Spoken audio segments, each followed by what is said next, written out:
you met Glenn Jacobs? Because that's I have a picture on the wall of my office at home that of me and you at ringside from that time, and you autographed it to me. It said, "To Paul Bearer from your next client." Yeah. Thank God that hasn't happened.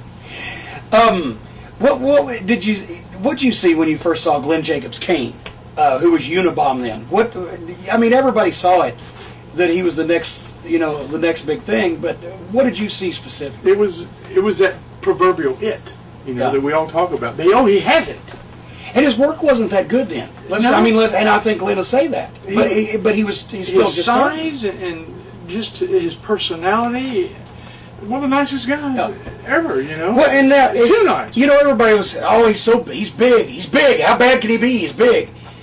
You can be really bad. If you're really big and you're really bad, you can be really bad. You can stink if you're big still. But Glenn was almost 7 feet tall and a great body, but at the same time he could move around.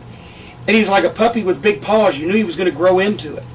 And we've seen so many people, we could tell the difference between a guy who was just big and going to plod along and not really go anywhere, and a guy who was big and really could move in the ring and was taken to it and was getting better.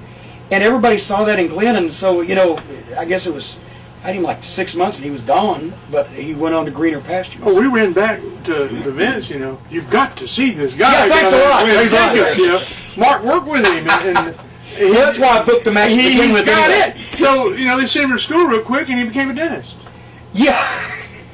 Right? Didn't he become a dentist? Yeah, Dr. Isaac Yankum. Did he work on your teeth? Yeah, and you can also have it and lose part of it. But if he found it again, and then fake diesel. Exactly, we're headed that way. But the third time's the charm. He was my son. Oh, and I'm so proud of him. Okay, is there a genealogy tree or a lineage path or whatever? You've been Kane's father, his brother, his sister, Undertaker's father. Undertaker and Kane have been brothers, half brothers, step brothers, the Christian brothers.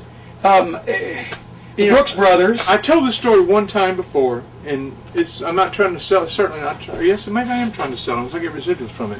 The new History of the Undertaker DVD that just was recently released. Oh, yeah. This is on there.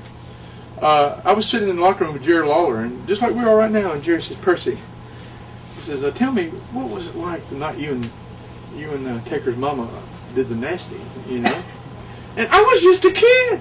I was working at the Taker's mom and daddy's funeral home. I was an apprentice mortician at the funeral home there for the Undertaker. Paul Bearer was, And I was sitting in the kitchen late one night. So she was like Mrs. Robinson. Yeah, the old man was out of town. The Undertaker, little Marky, the cowboy back in those days, he wasn't but about 7 or 8 years old. He was just a baby. And the old man Undertaker, he was out of town on a funeral convention or something. And I was alone in the funeral home with, which I'd been many times, with Undertaker's mother.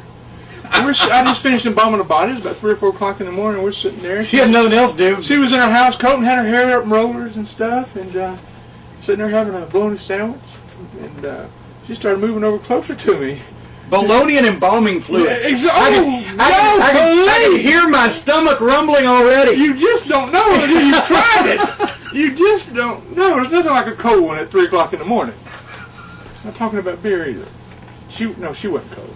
She warmed up after a while. Oh, that's but anyway, she slid on over next to me and put her arms around me, and things started going. In fact, as I said, if you see that interview, poor Miss Undertaker, she had one foot was in L.A. and one was in Helena.